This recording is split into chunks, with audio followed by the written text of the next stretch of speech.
नमस्कार दोस्तों, आज हम लोग डाइस या पासे के तीसरे टाइप जो कि दो से अधिक पासों पर आधारित होता है उसके बारे में पढ़ेंगे। इसके पहले दो टाइप में हम लोग पहले टाइप में पासे के जो बेसिक कॉन्सेप्ट होते हैं वो और एक पासे पर आधारित प्रश्न पढ़ चुके हैं, और दूसरे टाइप में हमने दो पासों पर आधारित जो अलग अलग तीन तरह के प्रश्न बनते हैं हम उसके बारे में पढ़ चुके हैं। आज हम इसका तीसरा टाइप पढ़ेंगे, और तीसरे टाइप में दो से अधिक पासे पर आधारित प्रश्न पूछे जाते हैं, जैसे कि तीन पासे या चार पासे दिए गए होते हैं। अभी मैं तीन पासे से शुरू कर रहा हूं, इसके बाद अभी चार पासे वाले प्रश्न भी आपके सामने आएंगे।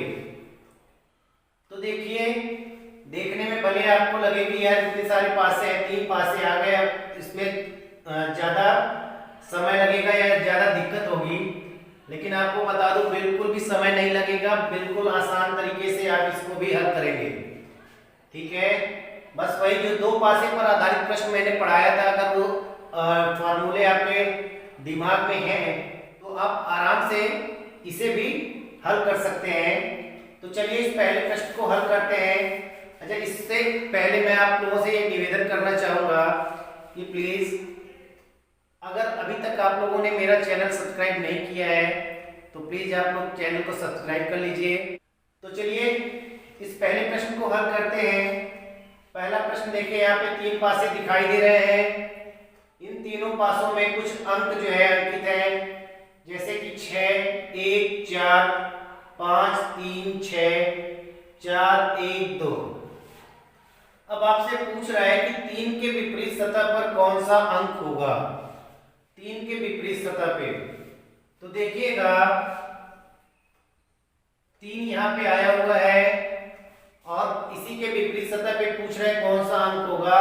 तो बहुत ही आसान होता है कि आपको चाहे तीन पासे दे चाहे चार पासे दे, आप कोई भी दो पासा ऐसा खोजिए जहां पे या तो दोनों में कोई एक अंक अक्षर या आकृति कॉमन और कॉमन सरफेस पे हो, चाहे कोई भी एक अंक अक्षर या आकृति कॉमन हो और अलग सतह पे हो, तो भी आपका हो जाएगा।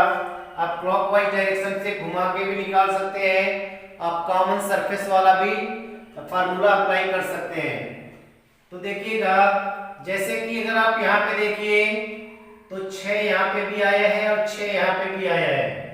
ठीक है, तो पहले में और दूसरे में 6 कॉमन दिखाई दे रहा है, लेकिन कॉमन सरफेस पे ना होकर के अलग अलग सरफेस पे है। तो इसको मैंने हल करने का दो तरीका अलग अलग बताया था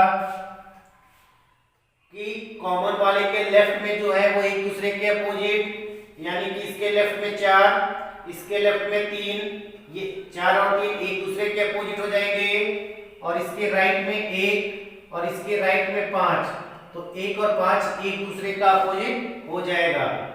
तो एक तो ये तरीका है कि कॉमन वाले के लेफ्ट लेफ्ट एक दूसरे का अपोजिट और राइट राइट एक दूसरे का अपोजिट, और दूसरा है कि इसको क्लॉकवाइज डायरेक्शन में घुमाकर लिख लीजिए।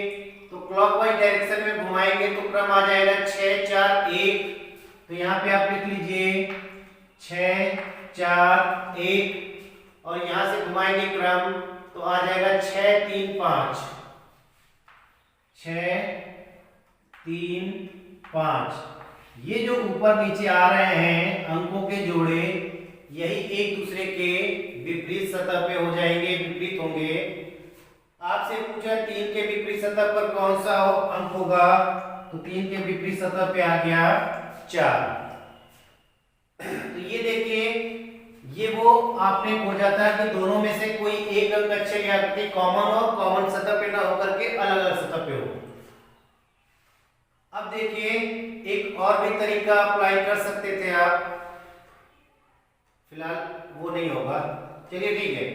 तो ये एक तरीका जो आपने किया है अभी, इससे आपने आंसर निकाला, तो आपका आंसर आ गया 3 के अपोजिट क्या हो जाएगा, 4 हो जाएगा। और 4 आपके यहाँ पे देखेंगे तो पहले दूसरे वाले ऑप्शन में दिखाई दे रहा है, तो यही दूसरा वाला ऑप्शन ही आपका आंसर हो जाएगा। आइए एक प्रश्न और हल करते हैं। यहाँ पे भी देखिए 3 पासे दिए गए हैं और तीनों पासों पे कुछ अक्षर अंकित हैं। जैसे कि पहले पासे में दिखाई दे रहा है ए बी सी, दूसरे पासे में है डी सी ई और तीसरे पासे में है एफ ई बी। और आपसे पूछ रहा है कि एफ के विपरीत सतह पर कौन सा अक्षर होगा। अब देखिए इसमें भी वही है कि अगर आपको 2 पासे वाले जो प्रश्न मैंने पढ़ाया था, अगर वो आपको याद है, कॉन्सेप्ट क्लियर है, तो बिल्कुल आसान तरीके से आप इसको भी हल कर ले जाएंगे। आपको चाहे 3 पासा रहे, चाहे 4 पासा, चाहे 5 पासा, आपको केवल 2 ही पासे खोजने हैं और उन्हीं 2 पासों से आपका आंसर आ जाना है। अगर हम पहले और दूसरे पासे को देखें तो देखिए पहले पासे में भी सी है और दूसरे पासे में भी सी है। और अगर ध्यान से देखें तो यहाँ पे देखिए ये दोनों अलग अलग सरफेस पे हैं। तो अलग अलग सरफेस पे है तो हम इसको 2 तरीके से हल कर सकते हैं। एक तो अभी आपने जैसे किया था क्लॉकवाइज डायरेक्शन में, जो कि सभी लोग बताते हैं कि क्लॉकवाइज डायरेक्शन में घुमा के लिख लीजिए, आंसर आ जाएगा। जब इस कॉमन अंकअक्षरीय आकृति को आधार मान के हम इसको क्लॉकवाइज डायरेक्शन में घुमाएंगे तो अक्षरों का क्रम कौन सा मिल जाएगा? तो अक्षरों का क्रम मिलेगा सी बी ए। यहां पे लिख लीजिए सी बी ए। और यहाँ पे जब हम सी को आधार मान के घुमाएंगे क्लॉकवाइज तो यहाँ पे जो क्रम बनेगा वो बनेगा C D E, C D E. इस तरह से जो ये ऊपर नीचे आ रहे हैं ना अक्षरों के जोड़े, वही एक दूसरे के अपोजिट हो जाएंगे। लेकिन देखिए ए का अपोजिट ई हो गया, बी का अपोजिट डी हो गया, लेकिन सी का अपोजिट तो सी होगा नहीं। तो सी का अपोजिट वो होगा जो दोनों में दिखाई नहीं दे रहा है।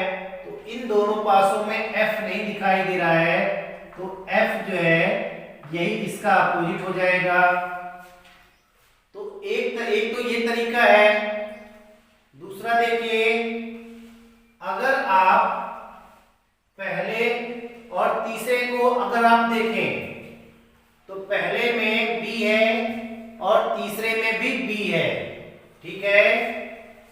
तो तीसरे में भी बी है, पहले में भी बी है। तो इसी तरह से आप कर सकते हैं कि क्लॉकवाइज में घुमा देते तो बी ए सी आ जाता है यहाँ पे, और यहाँ पे बी ई एफ आ जाएगा। तो सी और एफ एक दूसरे का अपोजिट, ए और ई एक दूसरे का अपोजिट। अब बी का बी अपोजिट होगा नहीं, तो बी और बी का अपोजिट वही होगा जो पहले और तीसरे पासे में नहीं दिखाई दे रहा। तो डी नहीं दिखाई दे रहा है तो डी हो जाएगा इसका।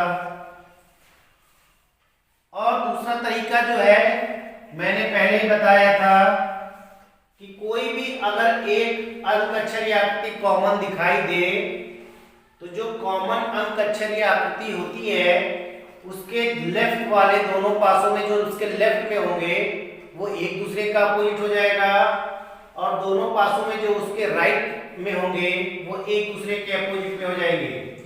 जैसे देखिए पहले और तीसरे में बी कॉमन है, तो बी के लेफ्ट में यहाँ ए दिखाई दे रहा है और बी के लेफ्ट में यहाँ ई दिखाई दे रहा है। तो ए और ई एक दूसरे के अपोजिट हो जाएंगे। और देखिए यहाँ बी के राइट में सी दिखाई दे रहा है और यहाँ बी के राइट में एफ दिखाई दे रहा है। तो सी और एफ एक दूसरे का अपोजिट हो जाएगा। तो इसको आप कई तरीके से हल कर सकते हैं, ठीक है। पहले जैसे आपने किया हल, इस तरह से यहाँ पे भी कर सकते हैं। पहले दूसरे को आधार मान के हल कर सकते हैं, पहले तीसरे को आधार मान के हल कर सकते हैं।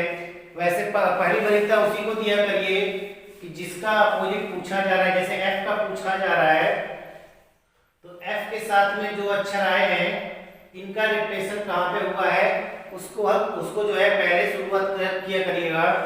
उससे क्या होगा कि आपका समय बचेगा। वैसे भी मुझे तो आपको समझाना है तो मैं इसको बार बार हल करके बता रहा हूँ, आपको वहां पे कुछ नहीं करना, सीधे देखना है बी कॉमन है, लेफ्ट में ए लेफ्ट में ई, ए एक दूसरे का अपोजिट और राइट में सी राइट में एफ एक दूसरे का अपोजिट, एफ का अपोजिट पूछ रहा है तो एफ का अपोजिट देखिए यहाँ पे है सी और एफ का अपोजिट यहाँ पे है सी, एफ का अपोजिट यहाँ पे है सी, तो आपका आंसर आ जाएगा सी और सी तीसरे ऑप्शन में है तो यही तीसरा वाला ऑप्शन ही आपका आंसर हो जाएगा। एक प्रश्न और हल करते हैं। इस प्रश्न में देखिए 4 पासे दिखाई दे रहे हैं, पिछले 2 प्रश्नों में 3-3 पासे वाले प्रश्न थे, यहाँ पे 4 पासे दिए गए हैं। चारों पासों में कुछ अंक अंकित हैं, जैसे कि आप देख रहे हैं 5 4 1 5 2 3 6 4 3 5 3 4, ठीक है। तो इस तरह से 4 पासे दिए गए हैं और इसके आधार पे आपसे पूछ रहा है कि 1 के विपरीत सतह पर कौन सा अंक होगा, 1 के विपरीत सतह पर कौन सा अंक होगा। अब देखिए आप पहले यहां देख लीजिए चारों पासे में 1 कहां दिखाई दे रहा है, तो आप देखेंगे कि चारों पासों में 1 दिखाई दे रहा है यहाँ पे पहले पासे में, तो पहले पासे में देखिए 1 दिखाई दे रहा है, तो 1 के साथ में कौन से अंक आए हुए हैं, तो 1 के साथ में है 5 और 4, 1 के साथ में 5 और 4 यहाँ पे आया हुआ है। लगभग 99% केस में इसके साथ में जो भी 2 अंक आए होंगे वो पक्का कहीं ना कहीं रिपीट किया होता है। तो 1 के साथ 5 और 4 यहाँ पे दिखाई दे रहा है और अब ये 5 और 4 अगर आप देखेंगे तो चौथे पासे में भी 5 और 4 दिखाई दे रहा है। तो देखिए यहाँ पे भी 5 और 4, यहाँ पे भी 5 और 4।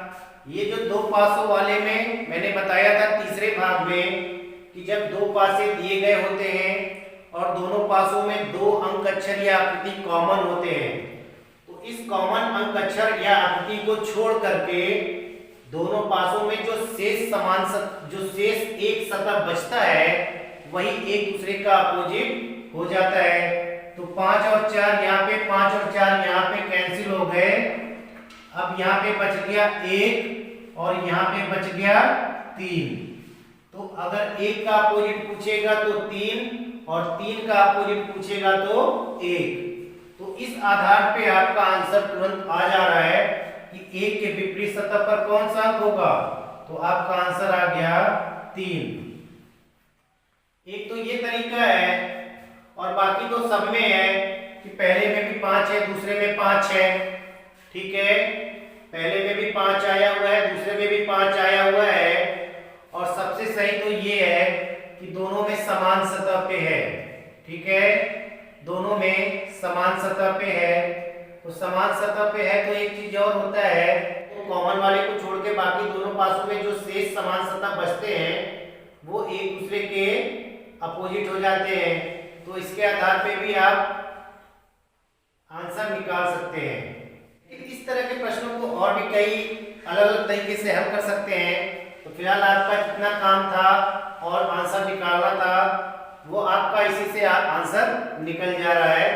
तो इस तरह से आपने देखा कि 1 के विपरीत सतह पर कौन सा अंक होगा, तो आपका आंसर हो जाएगा 3। तो उम्मीद है कि आप सबको ये वीडियो पसंद आई होगी। तो प्लीज इस वीडियो को लाइक कीजिए, मेरे चैनल रीजनिंग वर्ल्ड को सब्सक्राइब कीजिए और इस वीडियो को अपने अधिक से अधिक मित्रों तक शेयर कीजिए।